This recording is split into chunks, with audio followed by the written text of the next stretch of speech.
ओम श्री अनंत कोटि ब्रह्मांड नायक राजाधिराज योगिराज पार ब्रह्म श्री सच्चिदानंद समर सद्गुरु साईनाथ महाराज की जय।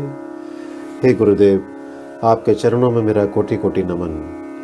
बाबा, आज श्री साई सच्चित्र के अध्याय 15 का अध्ययन होगा। हे गुरुदेव, कृपा कर हम सभी भक्तों को अपना आशीर्वाद प्रदान करें। ये अध्याय सबके चित्त में उतरे और सभी को इस अध्याय से लाभ हो। आइए अध्याय 15, जिसमें की दिया है नारदीय कीर्तन पद्धति, श्री चौलकर की शक्कर रहित चाय, 2 छिपकलियां। पाठकों को स्मरण होगा कि छठे अध्याय के अनुसार शिरडी में रामनवमी उत्सव मनाया जाता था। यह कैसे प्रारंभ हुआ और पहले वर्ष ही इस अवसर पर कीर्तन करने के लिए एक अच्छे हरिदास के मिलने में क्या क्या कठिनाइयां हुई, इसका भी वर्णन वहां किया गया है। इस अध्याय में दासगणों की कीर्तन पद्धति का वर्णन होगा। आइए पढ़ते हैं नारदीय कीर्तन पद्धति। बहुधा हरिदास कीर्तन करते समय एक लंबा अंगरखा और पूरी पोशाक पहनते हैं। वे सिर पर फेटा या साफा बांधते हैं और एक लंबा कोट तथा भीतर कमीज, कंधे पर गमछा और सदैव की भांति एक लंबी धोती पहनते हैं। एक बार गांव में कीर्तन के लिए जाते हुए दासगणों भी उपर्युक्त रीति से सज धज कर बाबा को प्रणाम करने पहुंचे। बाबा उन्हें देखते ही कहने लगे, अच्छा दूल्हा राजा, इस प्रकार बन ठन कर कहाँ जा रहे हो? उत्तर मिला कि कीर्तन के लिए। बाबा ने पूछा कि कोट, गमछा और फेटे, इन सब की आवश्यकता ही क्या है? इनको अभी मेरे सामने ही उतारो। इस शरीर पर इन्हें धारण करने की कोई आवश्यकता नहीं है। दासगणों ने इन वस्त्रों को फिर कभी नहीं पहना। वे सदैव कमर से ऊपर अंग खुले रखकर हाथ में करताल और गले में हार पहनकर ही कीर्तन किया करते थे। यह पद्धति यद्यपि हरिदासों द्वारा अपनाई गई पद्धति के अनुरूप नहीं है, परंतु फिर भी शुद्ध तथा पवित्र है। कीर्तन पद्धति के जन्मदाता नारद मुनि कटी से ऊपर सिर तक कोई वस्त्र धारण नहीं करते थे। वे एक हाथ में वीणा लेकर हरि कीर्तन करते हुए त्रिलोक में घूमते थे। आइए अब आगे पढ़ते हैं श्री चौलकर की शक्कर रहित चाय। बाबा की कीर्ति पूना और अहमदनगर जिलों में फैल चुकी थी, परंतु श्री नाना साहेब चांदोरकर के व्यक्तिगत वार्तालाप तथा दासगणों के मधुर कीर्तन द्वारा बाबा की कीर्ति कोंकण यानी बंबई प्रांत में भी फैल गई। इसका श्रेय केवल श्री दासगणों को ही है। भगवान उन्हें सदैव सुखी रखें। उन्होंने अपने सुंदर प्राकृतिक कीर्तन से बाबा को घर घर पहुंचा दिया। श्रोताओं की रुचि प्रायः भिन्न भिन्न प्रकार की होती है।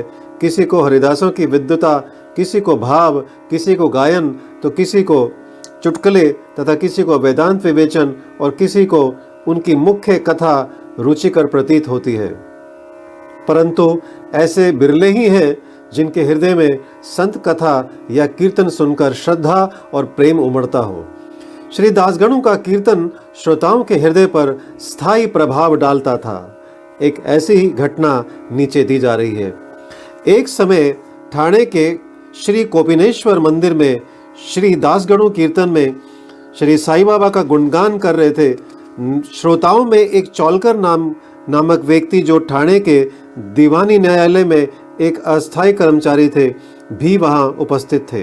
दासगणों का कीर्तन सुनकर वह बहुत प्रभावित हुआ और मन ही मन बाबा को नमन कर प्रार्थना करने लगा कि हे बाबा, मैं एक निर्धन व्यक्ति हूँ और अपने कुटुंब का भरण पोषण भी भली भांति करने में असमर्थ हूँ।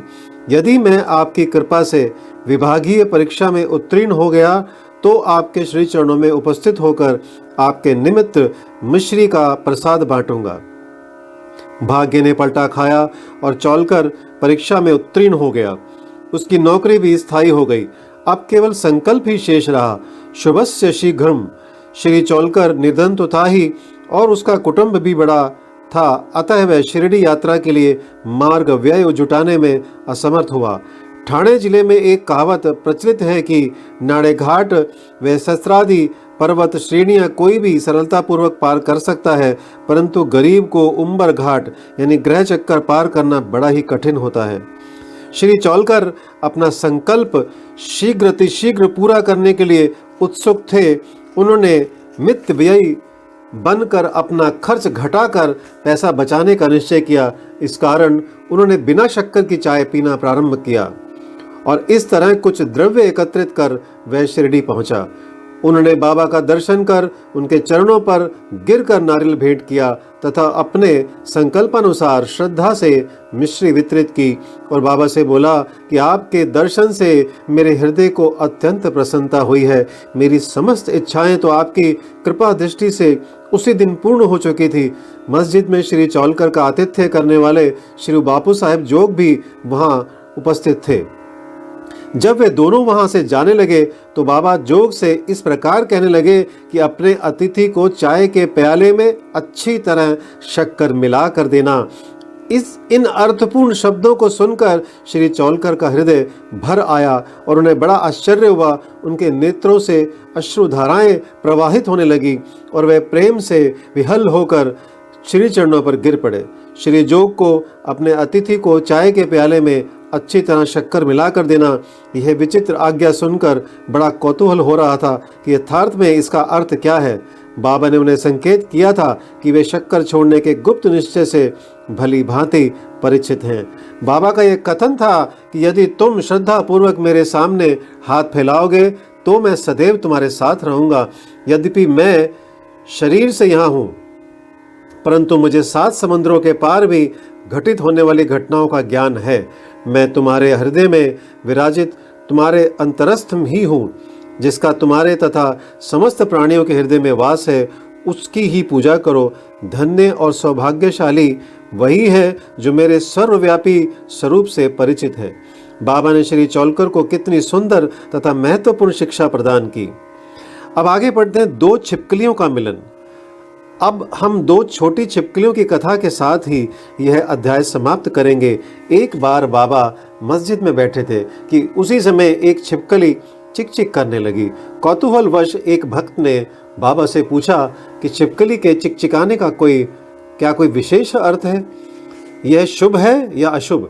बाबा ने कहा कि इस छिपकली की बहन आज औरंगाबाद से यहाँ आने वाली है, इसलिए यह प्रसन्नता से फूली नहीं समा रही है।